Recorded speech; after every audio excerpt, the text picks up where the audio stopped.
Então, o senhor vinha tratando de alguns pontos que são muito relevantes.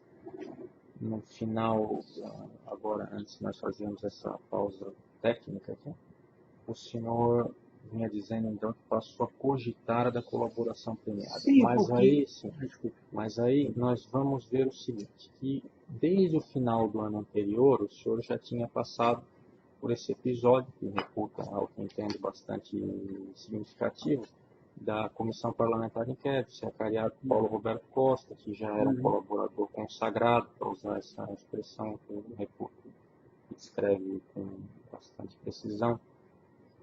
E, enfim, e o senhor já vinha, então, depois preso,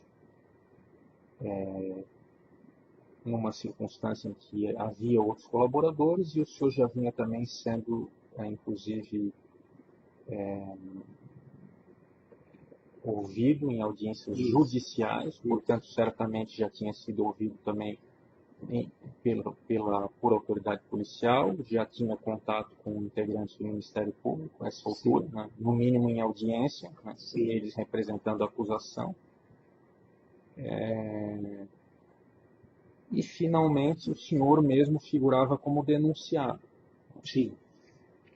E eu quero saber o seguinte, onde é que justamente entra essa questão da colaboração? Quem é que trouxe essa ideia para o senhor? Essa ideia foi trazida, quer dizer, o que não falta na prisão é tempo para reflexão, né? Efetivamente, eu não era inocente, né? Então, a reflexão passa a ser a seguinte: para que eu vou continuar? Quer dizer, a delação, eu vi que, pelos diversos processos de delação que ocorreram, eu vi que era um processo em que eu teria que, por exemplo, colaborar com as investigações, né? Nos casos em que eu era acusado, né? Porque, na verdade, eu sou acusado de as minhas participações, mas se bem que, seja quais forem, eu era culpado. E eu sabia de uma série de informações que eu vi que eram interessantes, que interessariam, a princípio, ao Ministério Público. De algumas coisas que eu participei e de outras que eu tive notícia e conhecia, como tinha sido histórico, de envolvimento de colegas, né, e de políticos que participaram do processo. Perfeitamente, mas vamos focar novamente. O senhor estava detido numa cela na superintendência da Polícia Federal. Exatamente. Com agentes, com delegados. O senhor vinha sendo ouvido por delegados? Só no começo, só na primeira semana. O senhor lembra do delegado? O primeiro delegado foi o Tom Mawat. Eles falavam, desde o primeiro momento, mas aí era aquela história. É melhor o senhor colaborar do que... Mas eu dizia, mas eu tenho que seguir as instruções do meu advogado, né? De contar, tem um advogado no qual confia, lamentavelmente eu confiei no meu advogado. O exemplo que eu vi do erro de avaliação que eu fiz foi só recentemente que eu consegui, que meu filho, na realidade... Depois chegaremos lá. Vamos chegar lá. O que eu vi, a minha reflexão foi essa, quer dizer, eu tinha culpabilidade, né? Eu ia, de uma forma ou de outra, mesmo que eu fosse libertado através de um HC, eu ia ter que enfrentar esses julgamentos e não sei quanto tempo, mas eu teria que responder pelos crimes cometidos. E o senhor efetivamente teve contato, por exemplo, com o juiz aqui da 13ª Vara, com os procuradores, pelo menos em audiências? Eu tive contato com os procuradores. Aí, qual foi a minha decisão? Eu chamei a Licínio Beno, né, os advogados aqui, que sempre se manifestaram favoráveis, e disse o seguinte: olha, eu vou e comuniquei ao Edson, Edson, eu vou, conversei com alguns outros presos, Por exemplo, o Fernando Baiano, por exemplo, que fez, inclusive, a delação dele é muito baseada nas minhas informações, porque o Fernando Baiano ele faz uma série de delações que foi eu que fui, que na realidade o diretor era eu, o Fernando era o operador. Quem tomava as decisões era eu, quem decidiu pagar propina aos políticos foi eu, não foi o Fernando Baiano. O Fernando Baiano foi um operador, né? Então, apesar de... Isso eu falei para o Ministério Público no primeiro contato.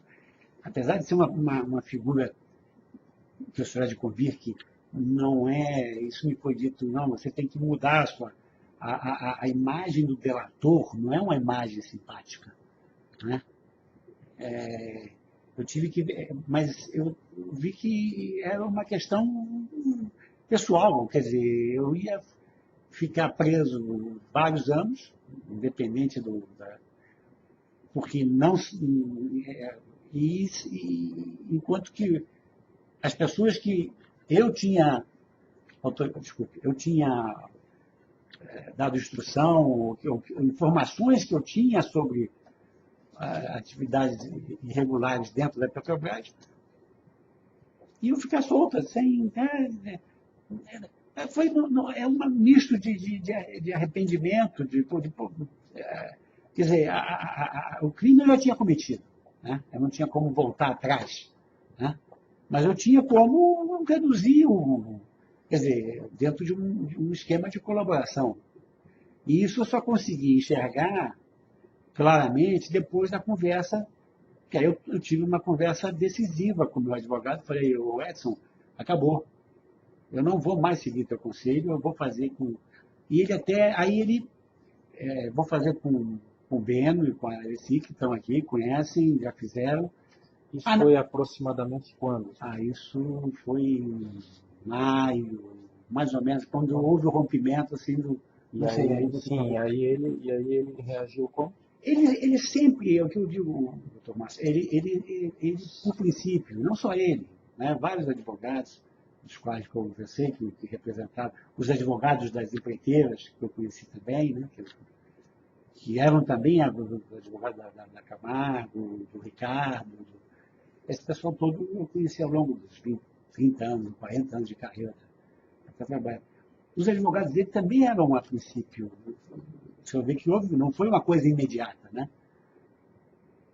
Então, eu me convenci, falei, eu fiz bobagem, eu fiz besteira, eu cometi um crime, né? Um não, mais de um crime, né? Já tenho duas condenações e tem mais. Eu contribuí com propina para políticos, eu recebi propina. Então, o que eu vou fazer? Acabou. É erro cometido, não é... Vamos tentar corrigir o erro, é impossível. Agora, senhor Nestor, isso aqui é muito relevante. O senhor vinha contratar advogado e, enfim, aquilo culminou nesse, como o senhor relata, um rompimento. Isso. Rompimento nesse sentido, rompimento na decisão de dizer que vai fazer a colaboração. Iria perseguir o caminho da colaboração. Isso. Anunciou, inclusive, que buscaria o assessoramento, então, não mais periférico, mas principal da doutora Alessi e doutor Ben. Que ele, então, colocou, se o senhor puder me falar bem objetivamente, ele colocou o quê? Ele não continuaria mais? Não, ele colocou o seguinte, bom, se a decisão, você já tomou essa decisão, eu me lembro dessa conversa, acho que era desse, pô, eu faço questão de participar então. Ou seja, ele não quis abrir mão da condução do meu processo. Eu vou indicar meu assistente que é especializado em delação, em colaboração, porque ele não quis sair do processo. Correto.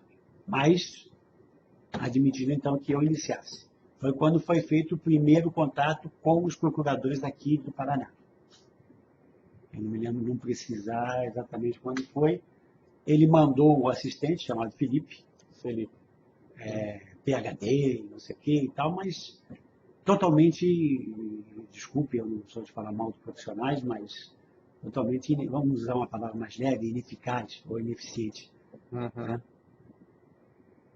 E a minha colaboração inicial não foi bem aceita pelos procuradores locais, porque bom, primeiro que eu nunca fiz colaboração, nunca tinha feito, eu sabia o que eu tinha feito, né? E eu contei o que eu tinha feito. Mas havia um interesse maior, havia interesse de que eu revelasse o que outros tinham feito também. E outros da escala superior do governo, né? E aí me disseram que não, que a minha delação, as informações que eu estava prestando não eram suficientes ou que eu estava encobrindo gente. Foi a primeira alegação. Né? Eu fiquei meio decepcionado, porque eu bom, tomei essa iniciativa, que é uma iniciativa que me custou uma reflexão demorada e um desgaste grande como meu advogado. E para minha surpresa, os procuradores, os delegados aqui, dizem, essa informação nós já temos, ou essa não nos interessa, talvez interesse em Brasília. Bom, aí, a etapa seguinte, nós abrimos, abriu o contato com os procuradores em Brasília. Né? Eu aí já, num processo de, inclusive, porque existe toda uma relação, a gente está preso junto, né?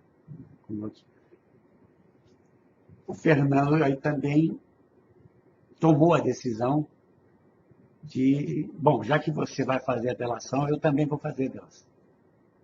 O Fernando, o advogado dele, também era contrário. Né?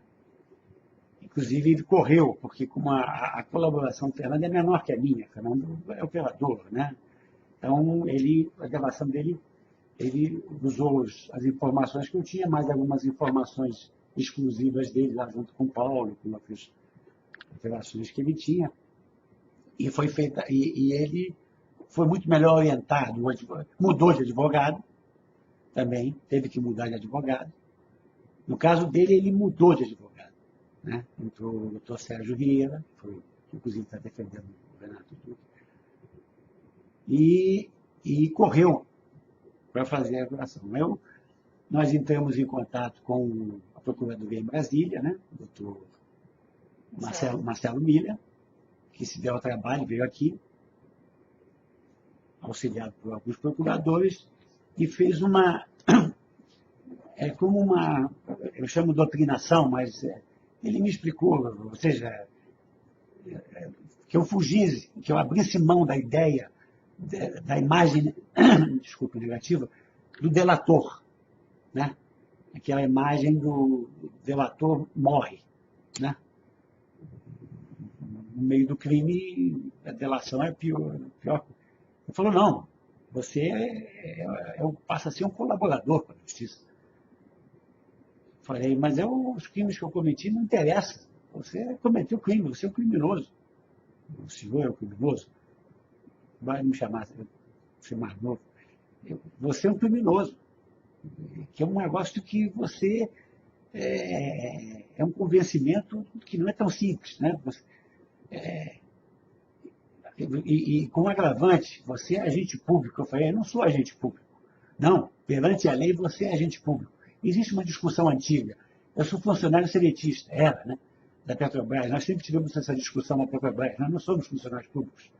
Mas perante a lei... A lei penal dá uma mais abrangente. É abrangente, considera como agente público. Isso é um agravante. Eu falei, sim, mas o Marcelo, o Paulo também é agente público. Mas o Paulo foi o primeiro, por isso que ele teve um acordo. Enfim, aí, depois dessa doutrinação, fizemos um primeiro inquérito, um primeiro depoimento, no qual, que aí, sim, aí eu citei uma série de políticos envolvidos, políticos de alto escalão. Tá, o senhor mostrou.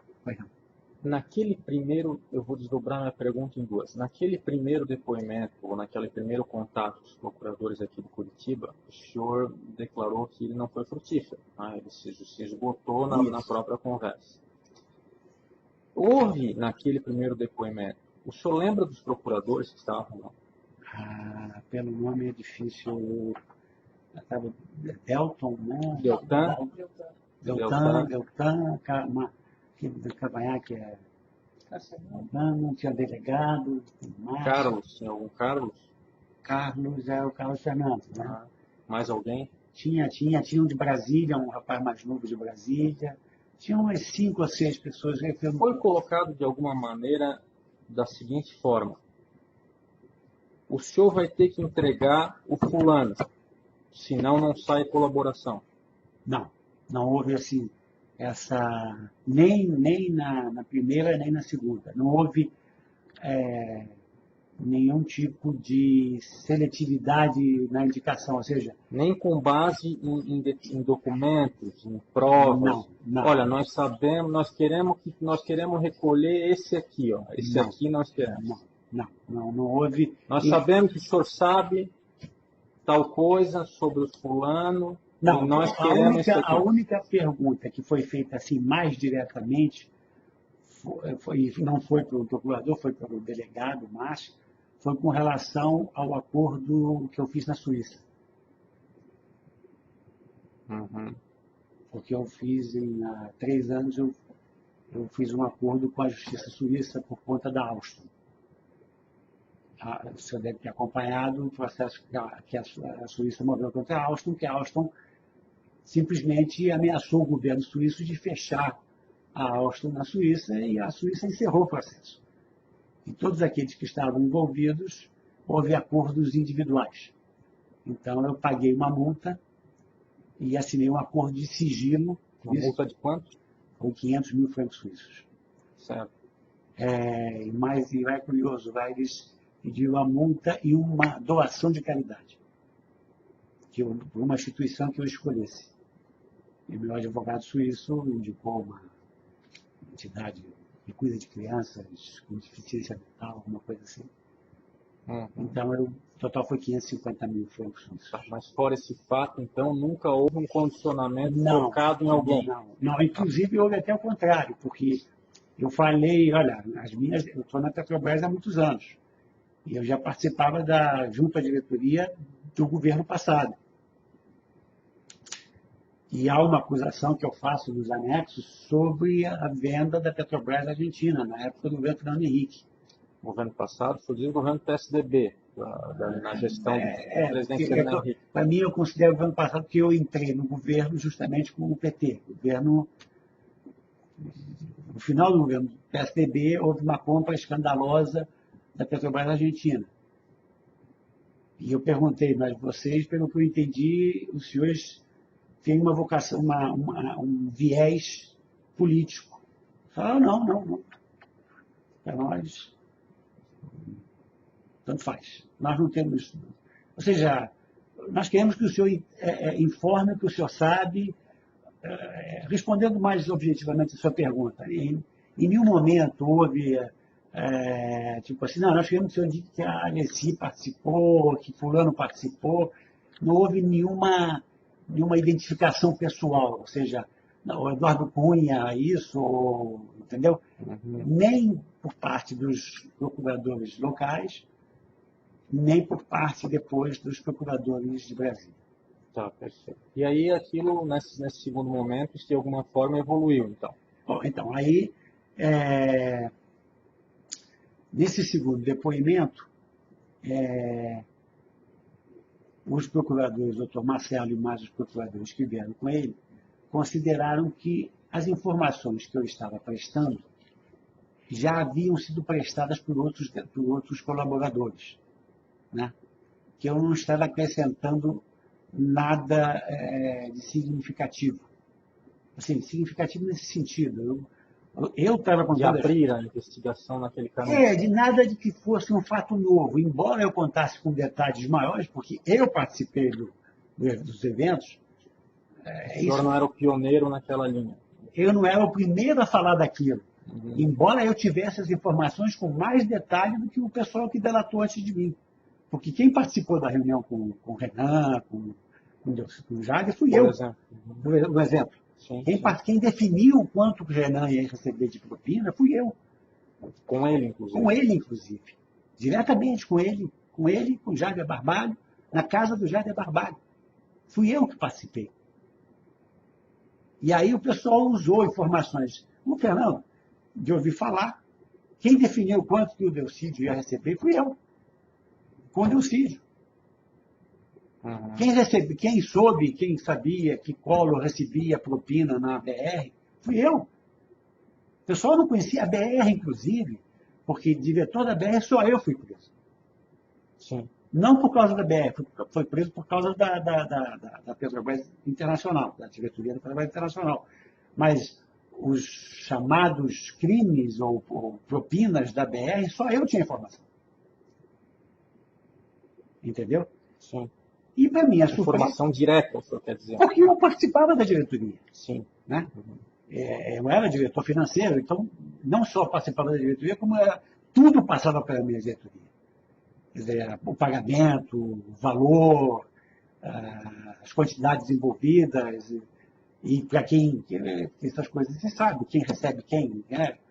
A BR é diferente da Petrobras, a BR é completamente diferente da Petrobras, embora seja a segunda maior empresa do país em termos de faturamento, mas não tem o conceito de propina, é diferente. A BR não investe em obra, a BR é uma vendedora de combustível, é uma compradora de álcool, né? Então, e é uma contratadora de transporte. Então, a origem das propinas são completamente diferentes das propinas da Petrobras. A Petrobras é uma investidora, a Petrobras compra equipamentos de porte gigantesco, a Petrobras constrói refinaria, a Petrobras constrói plataforma. Então, os volumes o orçamento da Petrobras é 50 bilhões de dólares por ano de investimento. O orçamento da BR é 1 bilhão de reais por ano.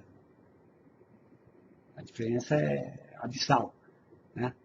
Mas, de qualquer maneira, isso permite investimento. Agora, a BR fatura 100 bilhões de reais por ano em venda de combustível, dos quais uma grande parte é álcool, que é comprado das usinas, onde existe uma negociação imensa em termos de propina. A BR é a maior contratadora de caminhões do Brasil. Nós temos 10 mil, tínhamos, eu não sou mais da BR. A BR não tem caminhão próprio, a BR contrata 10 mil caminhões no Brasil. Então, essa era outra fonte de propina, que não tinha sido mencionada até então.